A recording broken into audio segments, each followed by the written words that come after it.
Post-traumatic stress disorder, PTSD. Everybody has stress, and for many people it's massive stress, horrendous occurrences, and sometimes it's just social stress. Sometimes it's even trivial stress. Stress is an internal evaluation of an external event. The human brain remembers more negative memories than positive ones. This is to do with our survival, instinctive survival, because we need this to survive. Sometimes we have difficult experiences that change what we believe about ourselves and the world around us. And all of us have those experiences. When I started adding in EMDR, I was amazed at the speed at which they could process through these tragic losses and get to a place of starting to find some peace around what had really been unimaginable pain for them. Many things can occur as symptoms of PTSD, such as substance abuse, avoidance, negative ideas, inability to control mood, anger. Some of those traumas are not people shooting at you or car wrecks. For example, if you're in 6th grade middle school and you're reading a book report and everybody's laughing at you because you have horrible acne, that's a trauma. And the trauma event can be aggravated by lack of support, genetic problems, previous trauma, mental health conditions, family issues. All these things can aggravate.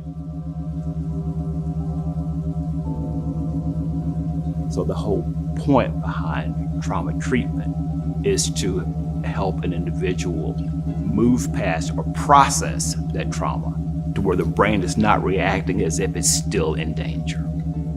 Our brain should be able to process this stress so that they become memories. But sometimes they're caught in the now. We can't let go of them.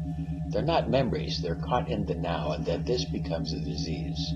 Let's take a brief look at what happens when we experience trauma.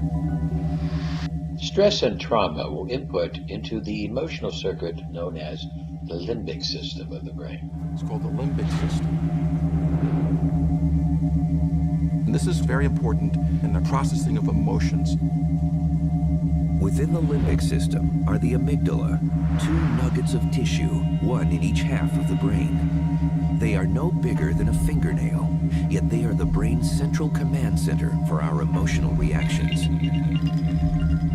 Keep in mind there are 2 amygdala, and the emotions can get caught in one or the other.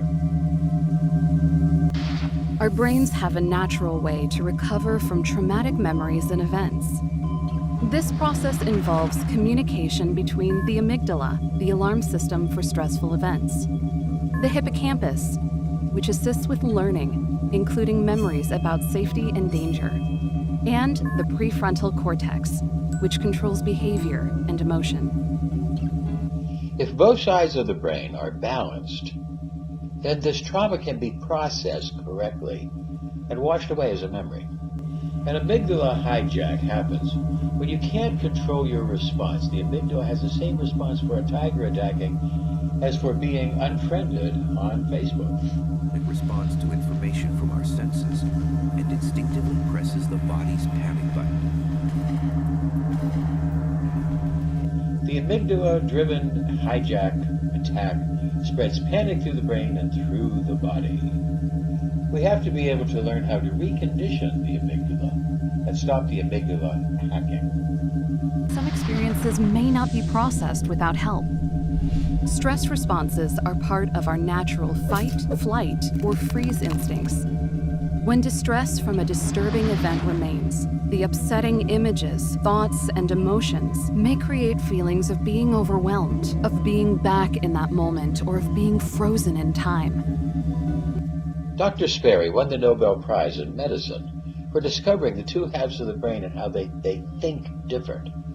We were able to understand now the Zen and the Eastern mystical doctrines, and also to understand that there was different thought processes, not all scientific, not all verbal, not all linear, but other, more expansive, and that there are two sides of the brain. And in order for us to properly be able to process stress, we need these two areas of the brain to be balanced. It's a brain thing, that events occurred that increased levels of stress, that interfered with the brain's ability to process the inflow of information, and that information got stuck in the nervous system, did not have the opportunity to get processed. We found that talk therapies and medications just don't really work. People are not sick because they're deficient in the medication. We found that there are other ways that we start to look at. Looking into the future, we start to see that by activating both sides of the brain, by hemispheric reunion, we might be able to intensify our reaction and get better results. This is what EMDR does. It's able to help us to fully process these emotional stressors. I recognize how absolutely effective that those techniques would be with processing trauma quickly, without a lot of language being needed to describe it, and how beneficial that was to a lot of our crime victims who weren't able to actually articulate all the events that had happened. B.F. Skinner taught us that behaviors we reward, we get more of. Ones we ignore, we get less of. And how many counselors are actually rewarding the people for their stress, for their pain, rewarding their disease by talking about it and encouraging it week by week by week? Once a client comes to a session and has completed history taking, then typically we identify the memory that we want to reprocess, any negative beliefs related to it. Those negative beliefs might be, I'm not safe, I'm not worthy, I don't have value in relationship to other people. And once we identify that negative belief and the distress related to that target memory, we also look at what could be a positive belief that we move toward. So folks think about this memory, and then we guide them through a series of sets of rapid eye movement, just 30 seconds. It allows the brain then to process small chunks of it at a time. This simple process of the eyes going back and forth, side to side, stimulates the brain to help to get the entire brain into processing the stressor. What actually is being fixed is neurological. The outcome of that is a cognitive shift. Is that you don't actually believe that you are helpless anymore. By getting the brain to be more healthy, more blood flow, and stability both sides, this idea of processing, coming to that Zen expansion of the mind, etc., to all the different areas, is what makes this stuff work. EMDR is one of the most researched therapies out there. And the research shows that not only is it highly effective, but it's also the most efficient trauma treatment. The simple little eye exercise, expanding the mind in the presence of this stressor, has so much research behind it, validating and verifying how it does work to help people. EMDR therapy is proving effective in some of the most acute trauma scenarios. And because it is a proven, evidence-based approach, a growing roster of mental health organizations promote and support the therapy.